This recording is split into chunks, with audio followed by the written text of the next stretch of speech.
자, 그러면 그 다음으로 우리가 하고 싶은 얘기는 뭐냐면, 모든 기업이 사실 뭐 가장 알고 싶어 하는 게 뭐냐, 결국에는 그 선호도 정보잖아요. 그죠? 예. 제품이 뭐를 좋아하는지만 알 수 있다면, 뭐 신제품 개발을 하건, 뭐 광고 전략을 짜건, 최적 그 가격을 결정하건, 어떤 결정이건 간에 고객의 선호도를 우리가 제대로 할 수만 있다면, 그러면 우리가 고민하고 있는 그 대부분의 마케팅 의사결정들은 다 해결되는 거거든요, 사실은. 그래서 우리가 이제 그 고객의 선호도 정보에 대해서 이제 특히 우리가 관심을 가지고 이제 공부를 해야 되는데요. 짤막하게 우리가 한번 그 생각해 볼 게 있어요. 뭐냐면, 고객의 선호 정보라고 하는 게 도대체 어떤 형태로 어디에 담겨 있느냐는 거죠. 먼저 앞서 얘기한 것처럼 고객의 선호도 정보를 담고 있는 데이터들은 상당히 많이 있습니다. 실제 그 중에서도 가장 그 직접적으로 고객의 선호도 정보를 담고 있는 거는 물론 어, 실제 구매겠죠. 그래서 구매 데이터겠죠. 예. 하지만 이제 구매를 하기 전에 우리가 실제 서베이 같은 경우 보면은 구매 의사를 물어보기도 하죠. 그죠? 예, 그래서 구매 의사도 사실 고객의 선호도 정보를 담고는 있습니다.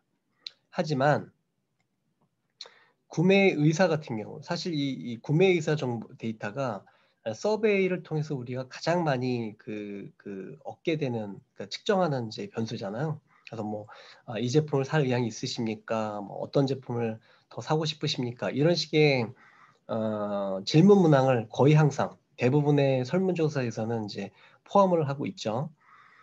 그런데 문제는 구매 의사는 실제로 진정한 의미의 고객 선호 정보를 담고 있다고 보기 어려울 때가 많이 있습니다.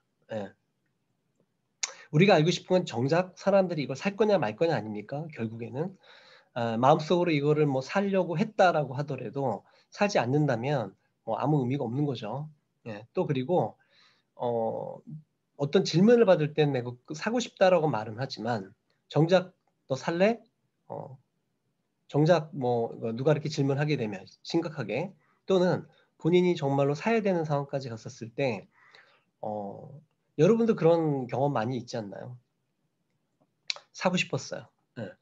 갔는데 주머니에 그 손을 넣는 순간에, 예, 지갑을 여는 순간에, 카드를 꺼내는 순간에 어, 생각이 바뀌는 경우도 되게 많죠. 그렇게 따져보면은 이 선호도 정보도 사실은 그게 크게 두 가지로 구분이 가능할 것 같아요. 하나는 뭐냐면 그 가성 선호도라고 표현해야 될까요? 가성 또는 진성 선호도라고 표현을 저는 하고 싶은데, 선호도를 분명히 갖고는 있어요. 근데 그 선호도가 굉장히 취약한 선호도인 거예요. 실제 의사결정을 할 때, 다시 말해서 내가 돈을 지불해야 되고 어떤 노력을 해야 되는 상황이 됐을 때는 고민을 하게 되는, 그래서 포기를 하게 되는 그런 선호도가 있죠. 그래서 저는 그거를 가성 선호도라고 그냥 제가 쓰는 표현입니다. 가성 선호도라고 보통 말을 하고요. 실제 그 비용을 인지하고 충분히 검토했음에도 불구하고 그 선호도를 포기하지 않는 경우, 예, 그런 경우를 전 진성 선호도라고 표현을 하는데, 구매 의사에는 어, 가성 선호도는 이제 담겨 있지만 이게 진성 선호도인지는 확인할 수 없는 그런 데이터죠. 구매 의사 같은 경우에는. 또 실제로는 그 거짓된 그런 구매 의사 그 정보 데이터도 많아요. 사실은 서베이 같은 거 해보면. 네. 뭐 말로는 그 예쁜 거 좋아한다고 해놓고 실제 구매할 때 보면 결국에 싼 거를 사는 사람, 예. 또는 그 반대로 그 설문조사에서는 굉장히 가격에 민감하게 반응을 하는 거죠. 예. 이거 얼마 이상이면 안 삽니다라고. 근데 정작 그렇게 얘기해 놓고는 결국에는 비싼데도 불구하고 예쁘니까 가서 사는 경우들도 굉장히 많잖아요. 그죠? 그래서 선호도도 그 가성 선호도와 진성 선호도, 이렇게 두 가지로 우리가 구분할 수가 있다. 근데 보통 구매 의사 같은 경우에는 실제 가성, 선호도 정보를 우리가 확인할 수는 있는데 진성, 선호도는 알 수 없다. 그래서 그 가벼운 제품, 그 뭐 우리 흔히 얘기하지만 껌 같은 거, 뭐 과자 같은 거 이런 거라면은 가성 선호도가 대부분 진성 선호도랑 큰 차이가 없는 경우들이 많죠. 하지만 이제 내구재 같은 경우에는 이 가성 선호도와 진성 선호도가 다른 경우들이 굉장히 많아요, 실제로. 그래서 이 얘기를 하면 이제 조금 길어질 만한 내용인데 사실은 그 마케팅의 역사를 보면 70년대, 80년대, 90년대에는 이런 그 개념이 없었어요. 가성 선호도나 진성 선호도에 어떤 개념이 없었기 때문에 단순히 그냥 서베이를 통해서 우리가 구매 의사를 물어보고 그게 진정한 선호도라고 생각을 했죠. 그런데 많은 기업들이 신제품 개발을 하는 과정에서 골탕을 많이 먹어요. 예. 조사를 했을 때는 뭐 인터뷰를 했을 때는 뭐 A라는 제품을 되게 좋아한다, 꼭 사고 싶다라고 말을 해놓고는 정작 A라는 제품이 나오고 나면 고민을 하다가 사지 않는, 또 B를 사게 되는 그런 경우들이 아주 비일비재하게 벌어졌고 지금도 그렇고요. 근데 그걸 기업체들도 이제는 알죠.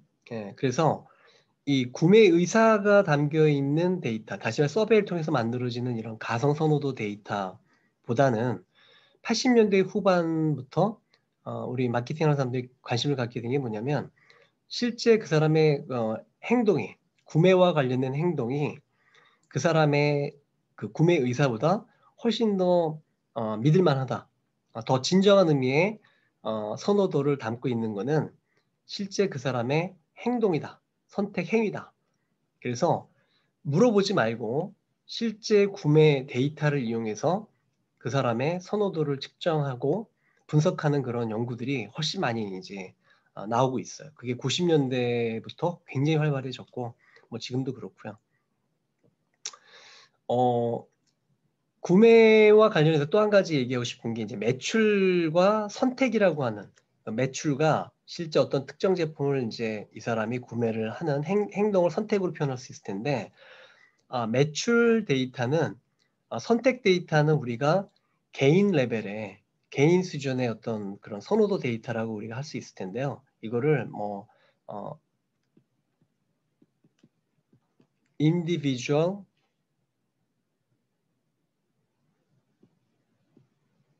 레벨의 그 선호도 데이터라고 하고요. 이 매출 데이터는 개별 사람들의 그 선호 행위가 이제 묶여서 나오는 숫자잖아요. 뭐 한 달 단위 기준으로 한다거나, 예, 뭐 아니면 뭐 일주일 단위가 된다거나. 예, 그래서 이런 그 매출 데이터도 역시 선호도 정보를 가지고 있는데 이런 데이터를 우리가 묶여 있는 레벨의 데이터다. 그래서 애그리게이트 레벨의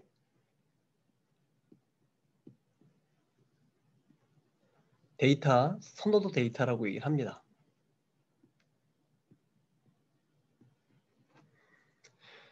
이 두 개는 조금 구분을 해볼 필요가 있어요. 그러니까 과거에 80년대, 90년대, 뭐 2000년대도 우리는 그 선호도와 관련해서는 이 매출 데이터에 전적으로 의존해 왔어요. 사실 뭐 빅데이터가 나오기 전에는, 빅데이터란 말이 나오기 전에는 우리가 이 진성 선호도를 담고 있는 데이터로서는 개인의 어떤 그 개별 데이터보다는 이 매출 데이터를 가지고 분석을 해왔죠. 네. 그런데 이제 빅데이터가 발전하다 보니까 개별 개인의 그 구매 데이터가 개인 레벨에서 만들어졌고 분석도 역시 개인 레벨에서 가능해지다 보니까 최근에는 이런 그 애그리게이트 레벨의 데이터보다는 인디비주얼 레벨의 데이터에 훨씬 더 많은 관심을 가지고 있습니다. 그래서 보통 전통적인 데이터는 보통 이런 그 매출 데이터가 이제 전통적인 데이터죠. 그래서 애그리게이트 레벨의 데이터라고 얘기한다면 이 인디비주얼 레벨의 데이터들이 보통 우리가 빅데이터에서 다루는 그런 데이터들이 인디비주얼 레벨의 선호도 데이터입니다. 네. 그러면 이제 여러분 짐작하시겠지만 우리가 분석할 때 빅데이터라고 해서 우리가 선호도 데이터를 분석할 때는 그 쓰는 툴이 그 매출과 같은 애그리게이트 레벨 데이터에서 쓸 수 있는 어떤 그런 분석 기법보다는 인디비주얼 레벨의 데이터를 분석할 때 쓸 수 있는 그런 다른 종류의 분석 기법을 사용할 거라는 거를 여러분이 짐작할 수 있겠죠. 자, 그리고 매출이건 뭐 실제 인디비주얼 레벨의 이제 구매 선택 데이터건 간에 이 데이터가 결국에는 무엇에 의해서 결정되는 거냐? 뭐 결국에는 그 제품 자체, 그죠? 그리고 그 제품에 대한 고객들의 어떤 선호도, 결국 이 두 가지에 의해서 매출과 구매가 결정되겠죠. 제가 이 제품 속성에 대한 정보들, 이게 가격이라거나 뭐 색깔이라거나 뭐 크기라거나 무게라거나 이런 것들을 주로 이제 X라고 표현을 하고요. 약속을 하자는 거죠. 노테이션에 대해서.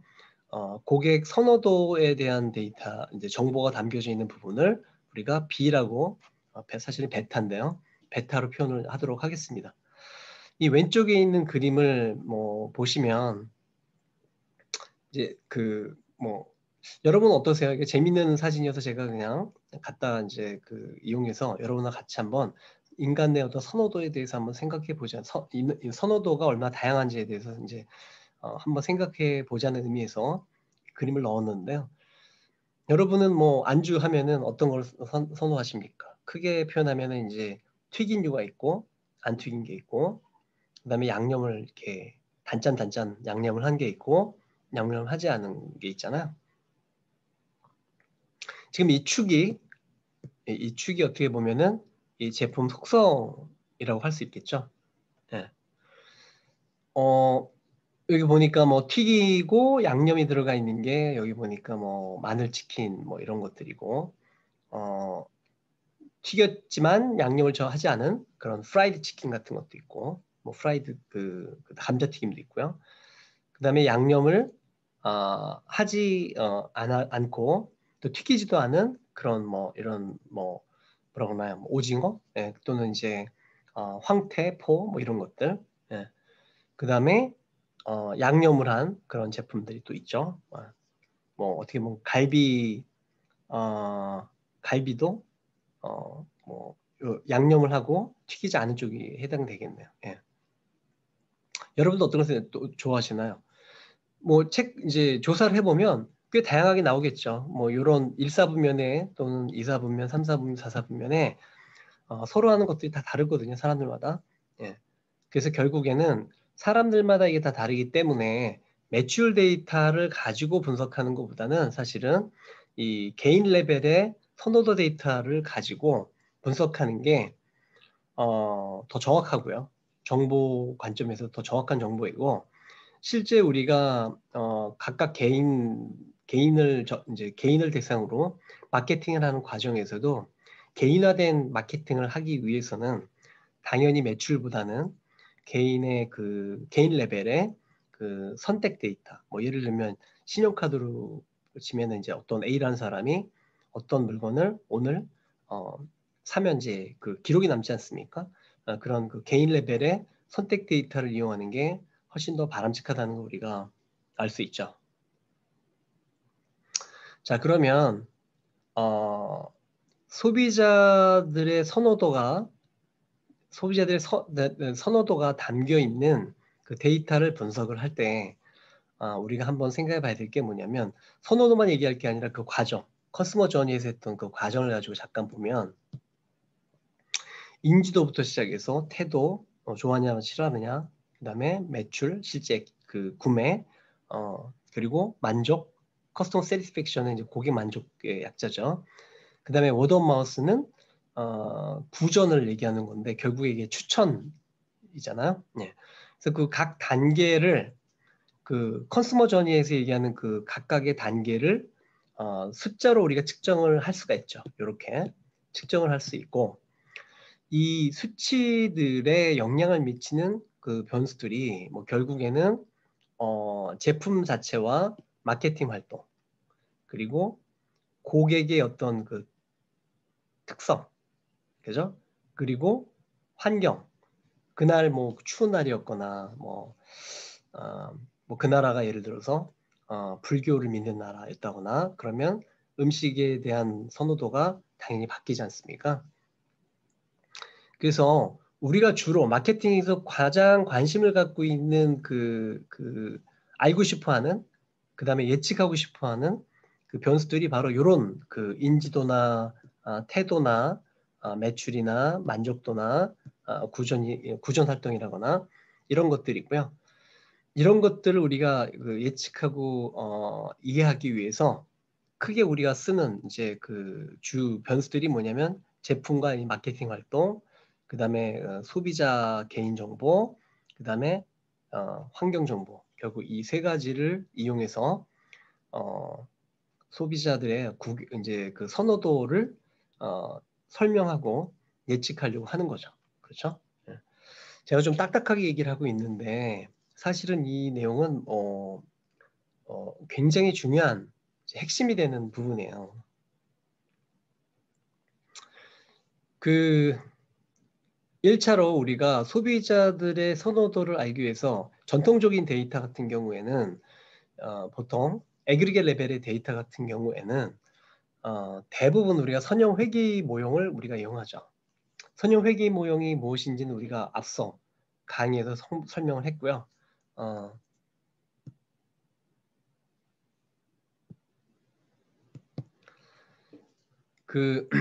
길게 설명할 필요는 없겠죠. 예, 선형회귀 모형이라고 하는 게. 근데 보통 이 선형회귀 모형은 그 전통적인 그 매트릭 데이터, 그 빅데이터에 대비해서 마케팅에서는 그 기업들이 갖고 있는 전형적인 그 목적성 데이터들이 보면 대부분 애그리겟 레벨의 데이터들이에요. 꼭 다 그런 건 아니지만. 그래서 그런 그 애그리겟 레벨의 데이터이다 보니까 실제로 우리가 그 알고 싶은 매출과 관련된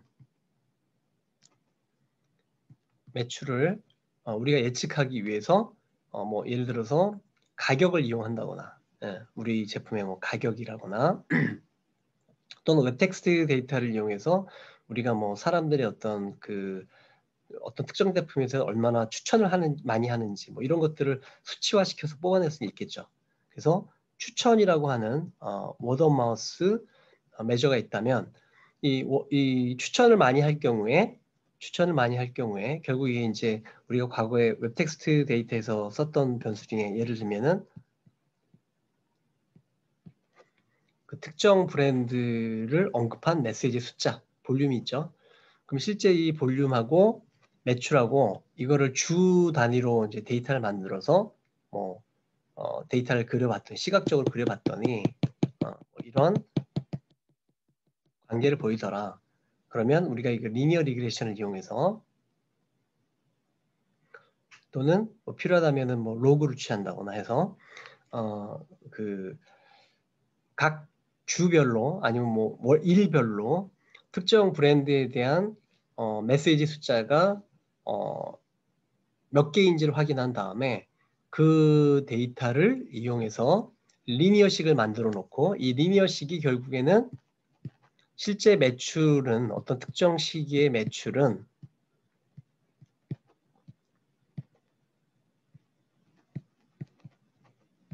특정 시기의 그 워드 오브 마우스 다시 말하면 볼륨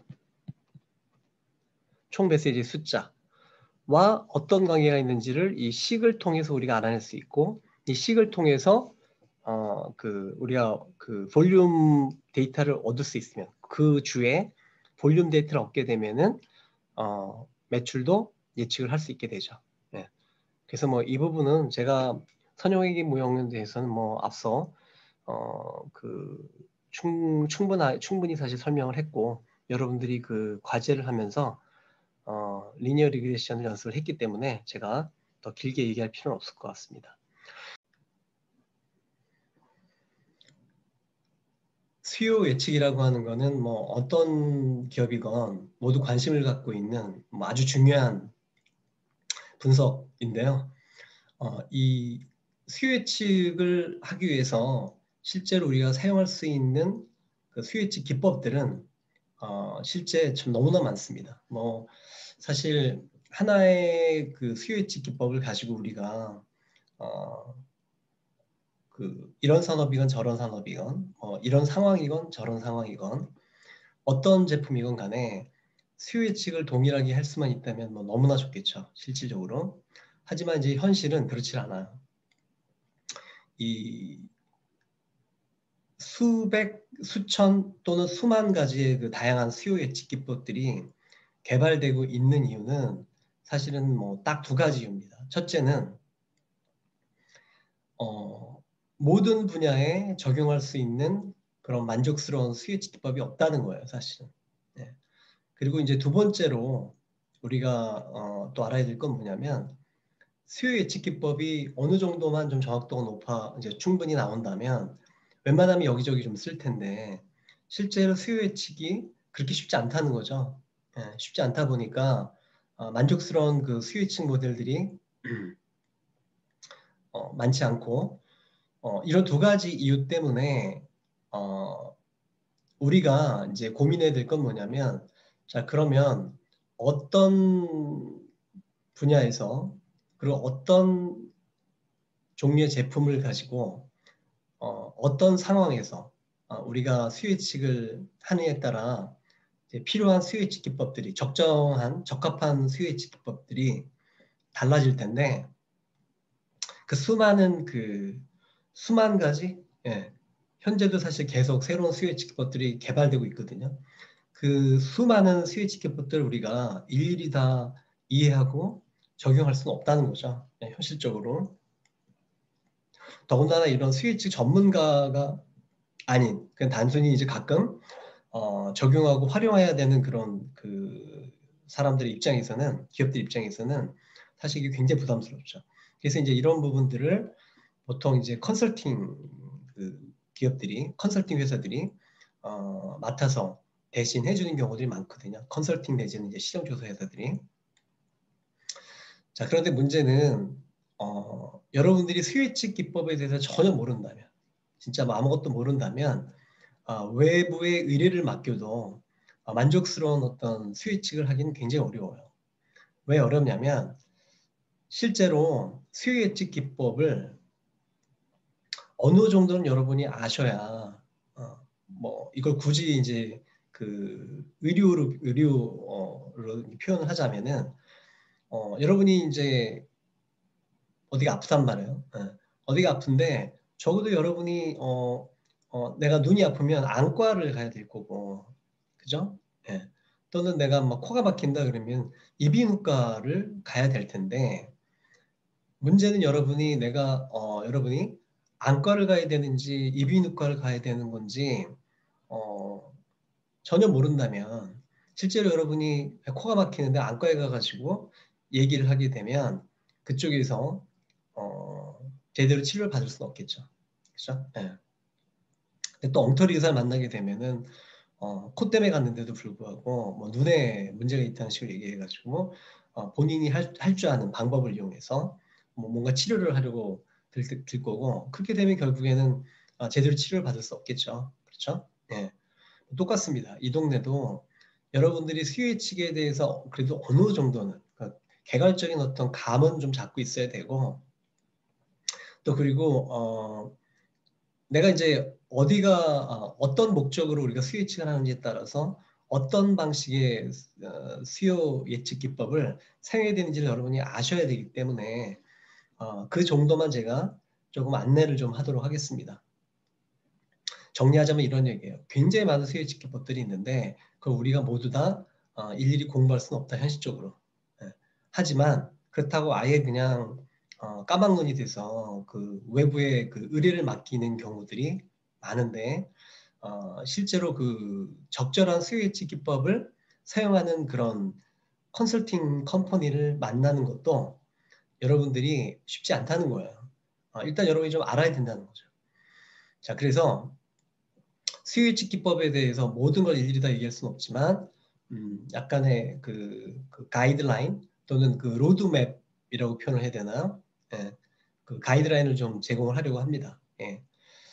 그 수요 예측을 여러분이 하려고 하잖아요. 그러면 사실 가장 중요한 기준, 어떤 수요 예측 기법을 적용해야 될지에 대해서 판단할 때 가장 중요한 기준은 실제로 여러분이 어떤 그 단계에 있느냐는, 수요 예측을 하기 위해서 어떤 단계에 있는지를 한번 봐야 됩니다.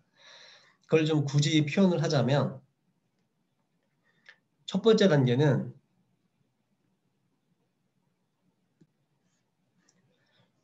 여러분이 현재 수요 예측을 하려고 하는 그 제품이 아주 그 베이직한 어떤 그 아이디어 수준인지, 예. 우리가 프로덕트 컨셉이라고 보통 얘기하잖아. 그래서 여러분이 수요 예측을 하고 싶어하는 제품이 현재 그냥 컨셉만 결정이 되어 있는 경우라고 한다면 이 프로덕트 컨셉 모델에 해당되는 수요 예측 모델 중에서 선택해서 사용을 해야 됩니다. 이 프로덕트 컨셉이라고 하는 거는 사실은 뭐 아주 그 코어가 되는 그런 아이디어는 이제 결정이 되어 있는데 실제로 이놈의 뭐 가격 같은 것도 결정이 되어 있지 않고 디테일한 부분들, 뭐 이게 사이즈가 있다면 뭐 사이즈가 2x3인지 뭐 4x 뭐 3인지 이런 사이즈의 문제일 수도 있고 그 구체적인 그 스페시피케이션이라고 하죠. 프로덕트 스페시피케이션이라고 하는 그런 것들이 결정이 되어 있지 않고 코어가 되는 그 서비스 밸류만 어느 정도 결정이 되어 있는 경우에 당연히 뭐 수요 예측이 굉장히 어렵고 부실하겠죠. 하지만 그 단계에서도 우리가 수요 예측을 해야 되는 경우들이 굉장히 많이 있거든요. 왜냐하면 이제 대규모의 투자가 벌어지게 될 텐데 이 투자를 해야 되느냐 말아야 되느냐라고 하는 이제 그런 관점으로 수요 예측을 하죠. 그래서 그런 경우에는 프로덕트 컨셉 모델이라고 하는 것에 해당되는 수요 예측 모델을 써야 됩니다.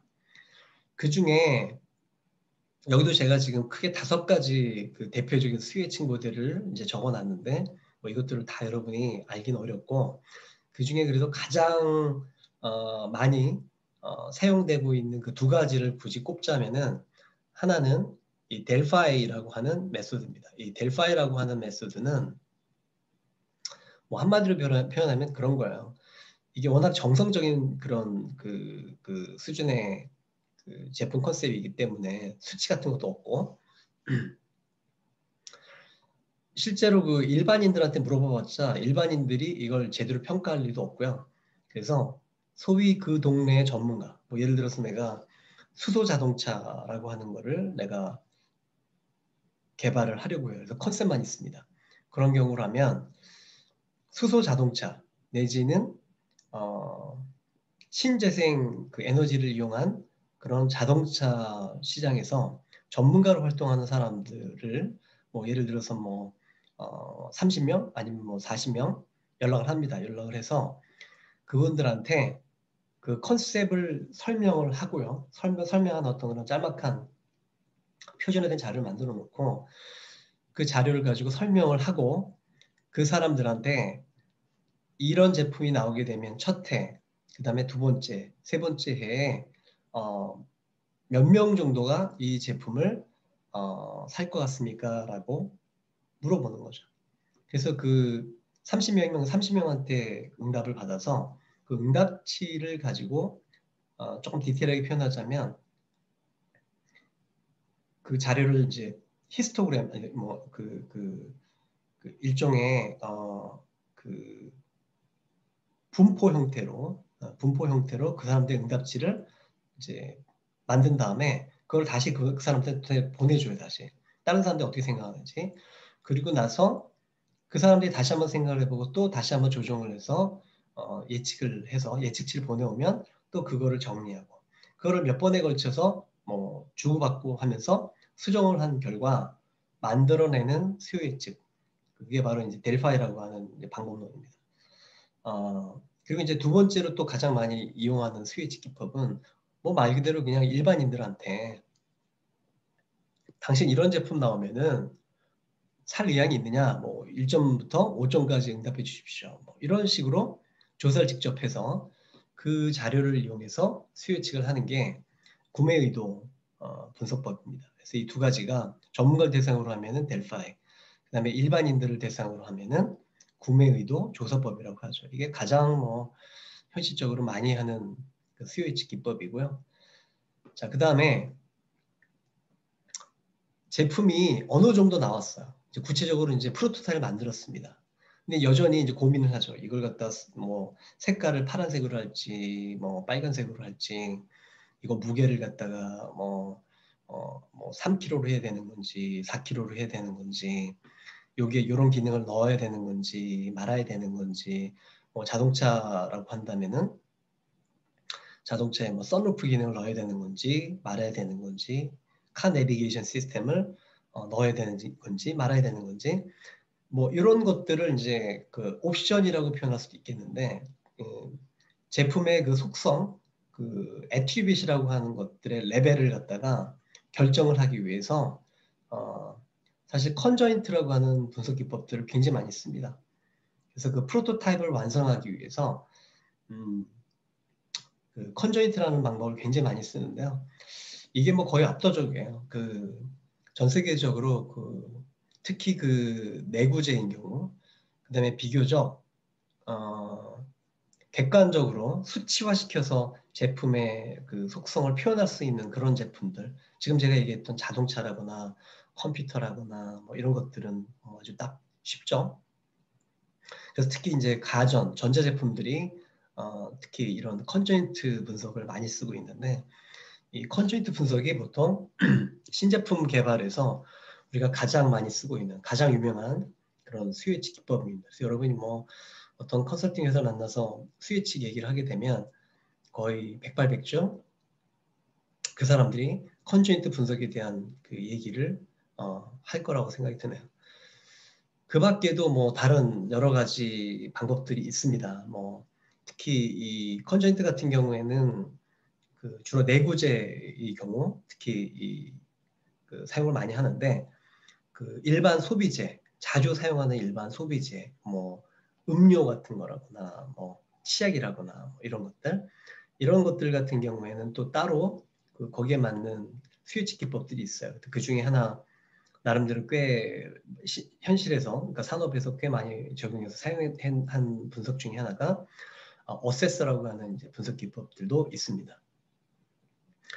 자, 그리고 실제로 이제 이 제품이 이제 만들어졌어요. 만들어지고 나서 이 제품을 가지고 이제 패키징을 하고 이제 브랜딩을 해야 되는 입장인데, 그때 이제 할 수 있는 것 중에 하나가 소위 프리마켓 테스팅을 할 수도 있죠.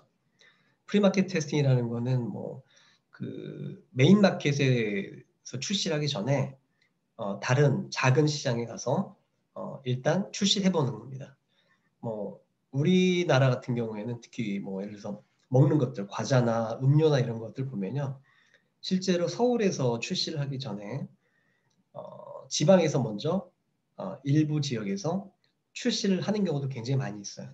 예, 그래서 그 지역에서 매출이 출시하고 나서 첫 주, 둘째 주, 셋째 주에 매출이 얼마가 나오는지 그 자료를 분석을 해서, 이 세일즈 마들이라고 하는 것은 말 그대로 예를 들어 가지고 전주에서 이 과자를 갖다가 출시했어요. 그러고 나면 그 출시 이후에 첫 주, 둘째 주, 셋째 주 전주에서 매출이 얼마가 벌어지는지를 확인한 다음에 그 데이터를 이용해서 전국에 또는 서울에 출시했었을 때 매출이 얼마가 나올지를 예측하는 그런 방법이고요. 그 다음에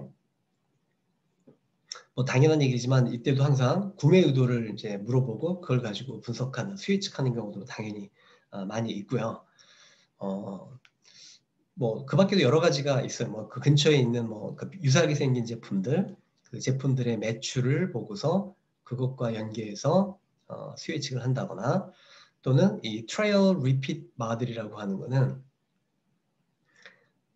이것도 일종의 이제 실험에 거의 이제 가까운데, 가상의 이제 가상은 아니 특정 점포를 찍어서 그 점포에서만 파는 거야. 그 점포에서만 파는데, 실제로 그 처음 와서 시도 구매를 한 사람하고 나중에 이 사람들이 만약 시도 구매를 갖다가 10명이 했다. 근데 나중에 또 다시 와서 그 제품을 재구매하는 사람들이 10명 중에 뭐 3명이더라. 이런 그 트라이얼 그 구매, 그다음 리피트 퍼체스라고 하는 구매, 이 두 데이터를 만든 다음에 수집한 다음에 이 데이터를 이용해서 수요 예측을 하는 것도 있습니다. 자, 그리고 이제 마지막으로 실제 우리가 출시하고 난 다음에도 수요 예측을 하고 싶죠. 특히 뭐 출시 초기에 출시를 한 지 지금 한 4개월 뭐 됐어요. 그러면 4개월 이후에 우리가 앞으로 이번 여름까지 뭐 앞으로 향후 6개월 동안 매출이 얼마가 나올 것이냐, 올해 매출이 얼마가 나오고 내년에 매출이 얼마가 나올 것인가, 시간에 따라서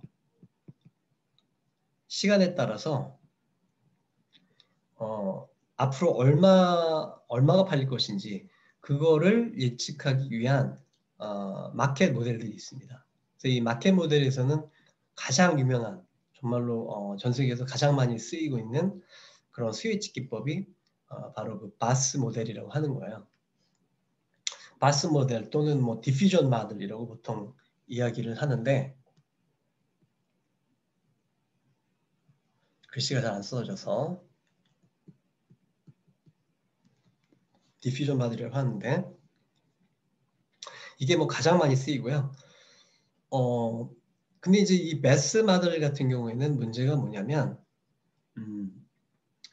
사실은 이게 오직 시간에 근거해서 앞으로 다음 달, 다다음 달에 얼마가 팔릴 것이다, 이것만을 예측하는 건데, 현실적으로 정확도에 한계가 있죠. 뭐 사실 그 매출이라고 하는 게 내가 가격을 얼마로 하느냐, 그죠? 네. 그다음에 내가 뭐 광고를 얼마나 잘 하느냐, 뭐 결국 이런 것들에 의해서 다 영향을 받을 텐데, 말 그대로 그 마케팅 활동에 의해서 4P 활동에 의해서 이게 당연히 매출이 올라갈 수도 있고 내려갈 수도 있는 것인데, 그 베스마들 같은 경우에는 이런 그 정보들을 고려하지 않고 있거든요.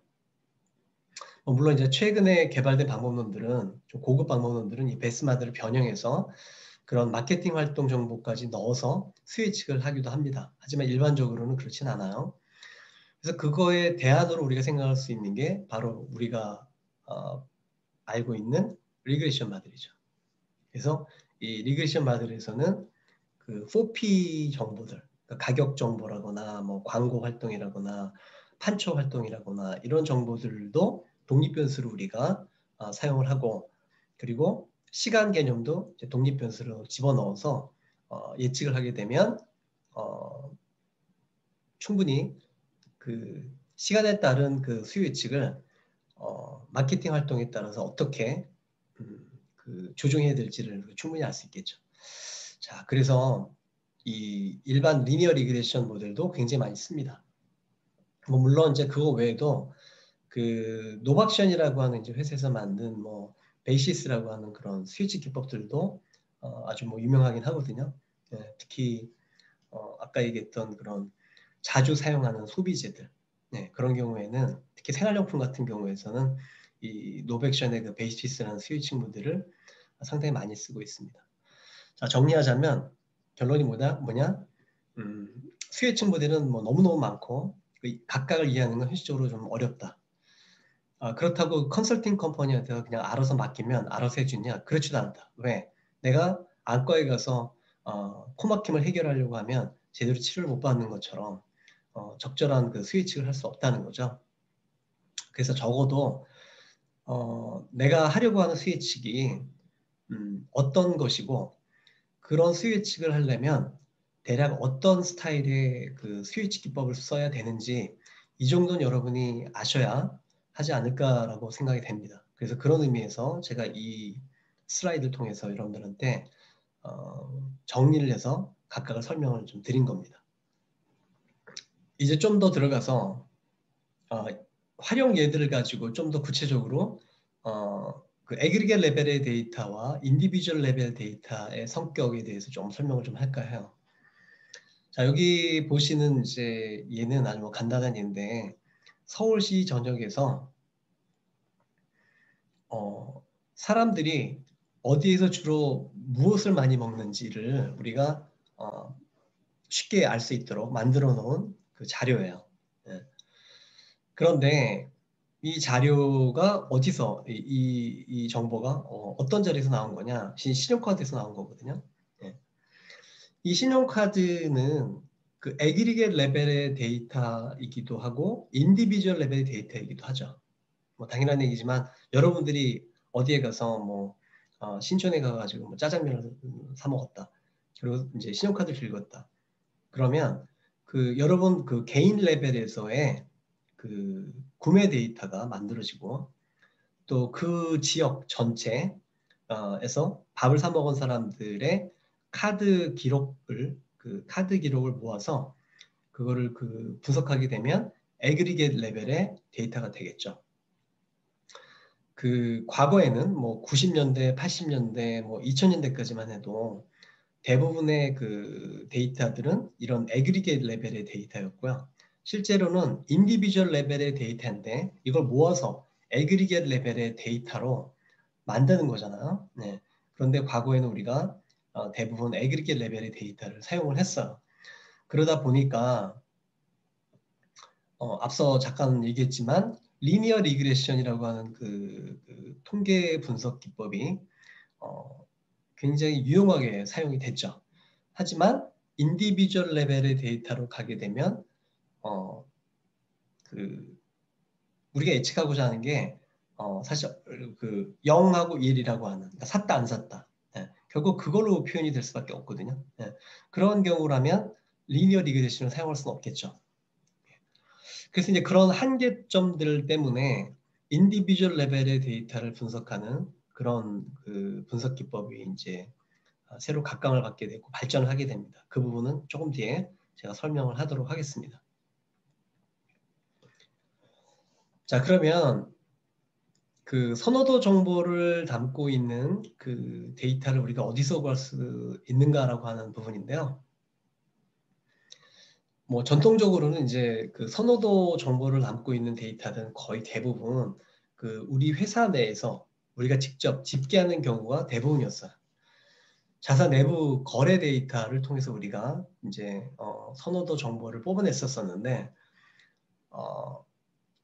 90년대 이후부터 외부에서 우리가 선호도 정보를 담은 데이터를 구하기 시작을 하죠.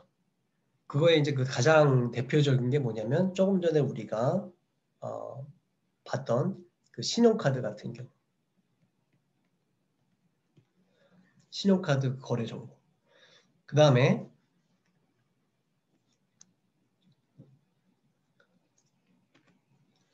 신용카드 데이터고요. 그 다음에 사실 신용카드 데이터보다 더 일찍 또 사실 소개됐던 게 뭐냐면 그 유통업체들이 뭐 하이퍼마켓이라고 보통 얘기하죠. 우리가 잘 알고 있는 이마트나 뭐 롯데마트나 이런 그 큰 하이퍼마트에서 사람들이 대량으로 이제 구매를 하게 되면 과거에는 신용카드 외에도 그 유통사들이 멤버십 카드를 제공을 했잖아요. 그래서 그 멤버십 카드를 이용해서 그 자사 그 고객들, 멤버가 된 고객들이 실제 매주 어느 지점에서 얼마나 그 구매를 어떤 걸 구매하고 있는지 그 모든 데이터를 갖고 있겠죠. 그 데이터를 보통 우리가 스캐너로 우리가 찍찍 찍어서 스캐닝을 하잖아요. 이제 그 매대에 가서 이제 그 체크아웃 매대에 가가지고 계산을 할 때. 그래서 그런 데이터다. 그래서 스캐너 데이터라고 보통 우리가 얘기를 합니다. 스캐너 데이터들. 그리고 최근에는 이제 2000년대 이후에 2010년도 이후에 우리나라 같은 경우에는 그 데이터 3법이라고 하는 것들이 만들어지면서 데이터를 가공하고 그 외부에 그 팔 수 있는 그런 이제 환경이 이제 조성이 됐죠.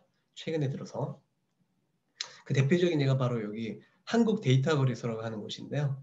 요거 말고도 몇 개 더 이런 데이터 거래를 하는, 다시 말해서 데이터를 사고 팔 수 있는 그런 플랫폼들이 지금 만들어지고 있어요. 그 중에 이제 대표적인 그 곳 중에 하나가 바로 이 한국 데이터 거래소인데요. 이런 데 들어가면 여기 지금 보시는 것처럼 그 신용카드와 또는 그 사람들의 그 동선 기록이 들어가 있는 그러니까 텔레콤으로부터 얻어낸 자료 이 두 가지를 합쳐서 만들어낸 그런 결합 분석을 할 수 있는 데이터들이 지금 제공이 되고 있어요. 그러니까 이것도 한 예로서 제가 설명을 드린 것이고요. 그래서 이것 외에 우리가 실제는 데이터 거래소,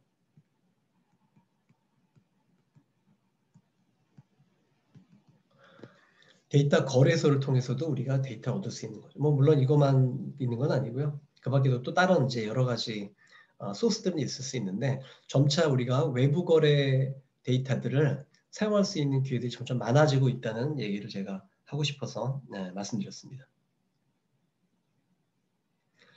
자, 그러면 조금 더 들어가서 그 우리나라 그 사람들이 외식을 하면은 주로 뭘 먹을까? 뭐 이것도 역시 카드 데이터를 보면 금방 알 수 있겠죠. 그 예를 갖다 하나 적어 놓은 겁니다. 여기 보시는 것처럼 뭐 외식을 하면은 가장 그 매출액 기준으로 따지면 가장 높은 게 이제 갈비 뭐 이런 이제 고기들, 그죠? 여기 순 보면 고기들이죠. 예. 그리고 나서 그 다음에 이제 굉장히 간단하게 먹는 거지만 집에서는 잘 해먹지 않는 그런 제품들, 해장국이나 뭐 순댓국이나 뭐 이런 것들을 많이 먹는 걸로 나와 있고, 판매 건수로 따지면은 가장 압도적으로 높은 게 이 김밥이네요. 실제로 보면 밖에 나가서 쉽게 김밥을 사 먹는다는 얘기죠. 네. 자, 그러면 뭐 이것도 이제 또 추가적인 이제 자료 중에 하나인데요. 실제로 보면 그 각 업종별로 그 매출과 점포 수를 이제 비교해 놓은 건데요. 여기를 보시면 여전히 그 갈비나 이 삼겹살 같은 경우에는 보면은 매출 비중에 비해서 점포 수가 좀 적은 편이에요, 상대적으로. 그런데 이제 반면에 여기 있는 그 라면, 김밥 같은 이 분식점들 보면은 여기는 매출 비중에 비해서 점포 수가 굉장히 많죠. 당연한 얘기이기도 하지만 결론적으로 얘기를 하면 분식집을 하면 돈 벌기 쉽지 않다는 걸 우리가 좀 쉽게 우리가 알 수 있다는 거고요. 이 치킨집도 그렇죠. 뭐 너무 많죠, 사실 치킨집들이. 네. 반면에 여기 보시면 곱창 같은 경우에 보면 곱창 같은 경우에 보면은 매출 대비 점포 수가 상대적으로 상당히 낮죠. 네. 이게 뭘 얘기할까요? 우리가 뭐 더 디테일하게 여러 가지 정보들을 감안해 봐야 되겠지만 얼추 이것만 가지고 보면 곱창이 상대적으로 경쟁이 좀 덜하고 매출은 잘 나오는 그런 업종이다라는 것을 쉽게 알 수가 있죠. 예. 자, 사실 이런 데이터는 빅데이터라기보다는 전통적인 데이터에서 우리가 충분히 분석할 수 있는 내용들이죠. 이런 경우라면. 네. 그러면 이제부터 조금 그 빅데이터를 활용해서 상권 분석을 똑같은 경우이긴 하지만 상권 분석을 해본다면 어떻게 할 수 있을까? 뭐 여러 가지 뭐 활용이 가능한데요. 실제로 그 상권 분석을 할 때는 우리가 그 내비게이션 데이터, 실제 그 각 그 내비게이션 앱을 통해서 각 개별 차들이 어디에서 어디로 가는지 기록들이 다 있겠죠. 그래서 그런 자동차가 만들어내는 그런 내비게이션 데이터들, 트래픽 동선 데이터들. 그 다음에 조금 전에 우리가 얘기했지만 이제 뭐 신용카드도 사실 가능하고요. 그 신용카드와 연결되어 있는 그 거래와 연결되어 있는 뭐 편의점이라거나 또는 실제로 그 커피숍, 커피숍 같은 데 보면 또 이제 그 더 들어가면은 그 와이파이가 연결이 돼 있잖아. 아니면 통신 데이터들. 이런 데이터들을 이용해서 우리가 지역 공간 데이터죠, 사실은. 이 공간 데이터를 이용해서 공간 데이터하고 선호도 정보가 담겨져 있는 거래 데이터를 합쳐서 우리가 상권 분석을 우리가 할 수도 있고요. 그 다음에 각 지역별로 뭐 우리 그 바깥에 예를 들면 5개 광고 같은 경우 있잖아요. 근데 5개 광고 같은 경우도 어느 지역에서 옷에 대한 광고를 걸어야 될지 아니면 그 짜장면 중국집에 대한 뭐 중국 음식에 대한 광고를 해야 될지 이런 것들을 우리가 분석할 수도 있고요. 또 지역별로 사람들이 선호하는 제품을 우리가 알아내서 신상품 개발에 적용할 수도 있고요. 또 그 밖에도 뭐 너무나 다양한 그 유통 전략을 결정할 때 이런 데이터들을 쓸 수 있겠죠.